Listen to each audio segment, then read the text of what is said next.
Hi Beb! This is Ivy and welcome to my channel. Sa mga nagtatanong sa akin kung pwede nga bang gamitin itong Pag-ibig Loyalty Card Plus sa SSS for DAEM, stay tuned ka lang Beb dahil for today's video panibagong kaalaman na naman ang ibabahagi ko sa inyo. I'm gonna show you how to enroll your disbursement account online for easier benefit and loan payments with your Union Bank account.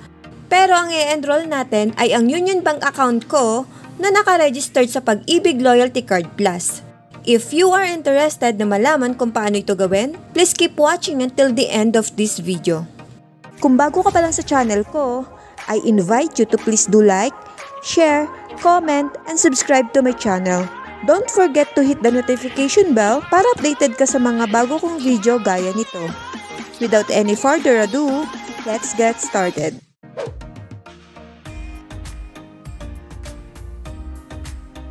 Now, let's do the DAEM enrollment. Pumunta sa SSS website. Always check my description box kasi nandun yung mga links ng iba pang video na related sa SSS. Then, click Member. Just enter your credentials login. May separate video ako nito kung paano mag-reset ng password if ever na nalock ang account nyo. Now, click Sign In. Then, proceed to Services. Under Services tab, click Disbursement Module and click DAEM or Disbursement Account Enrollment Module. Kapag may mag-pop up na Reminder tab, basahin lang po ito. May nagtatanong din kasi kung paano daw kapag walang reminder na nag-pop up. If ever na wala naman ay okay lang. Next, after reading, i-tick ang box to certify that you have read and understood them, then click Proceed. Click muna natin itong Disbursement Account tab. As you can see here, may CIMB account na akong active as disbursement account. At dahil malakas kayo sa akin, pati yung Loyalty Card Plus account ko ay itatry natin dito sa DAEM. Now, click Enrollment. Dito sa enrollment may dalawang option. Ito ay ang PesoNet Participating Bank or e-wallet, Remittance Transfer Company or RTC, Cash Payout Outlet or CPO. Take note lang Beb, itong e-wallet, RTC or CPO ay hindi pwede sa loan disbursement. Ito ay para lamang sa SSS benefits. If ever na kayo ay maglo-loan, ang dapat nyong piliin ay PesoNet Participating Bank. Now, pumili ka lang sa nasabing option kung ano ang meron ka. I choose bank and click this.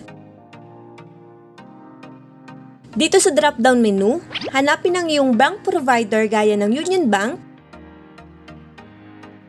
and encode the disbursement account number. Make sure na bank account number ang ilalagay mo at hindi ang ATM card number at siguraduhin nakapangalan ng bank account sa SSS member na maglo-loan or kukuha ng benefits.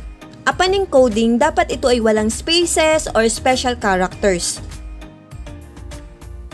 I-encode muli ang iyong bank account number. Hanggat maaari i-triple check ang information. Para malaman kung ano ang bank account ng loyalty card mo, dito sa back page ng Loyalty Card Plus mo, ito ang bank account. Itong AC followed by 12 digits number.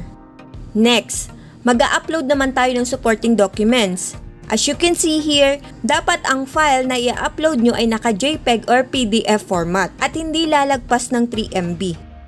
Ang ginagawa ko kapag nag-upload ako, itong mga supporting documents ko ay nire-rename ko. Para sure na less than 50 characters at no special characters ang file name gaya nito.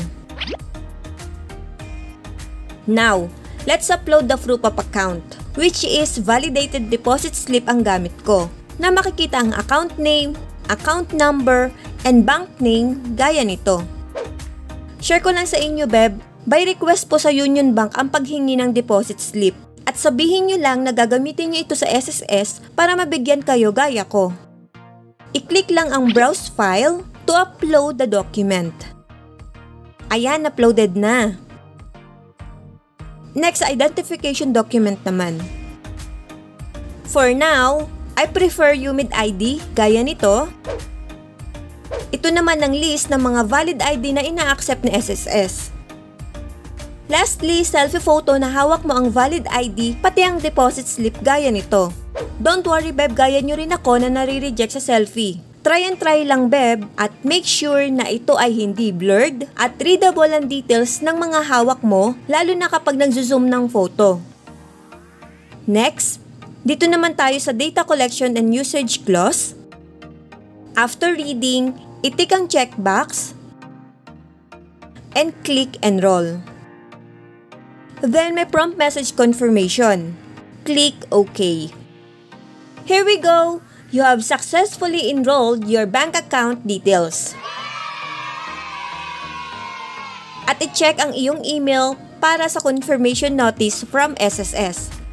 I-click mo lang itong View Disbursement Account para mapunta ka sa DAIM page to check status. Ayan! For branch approval na ito.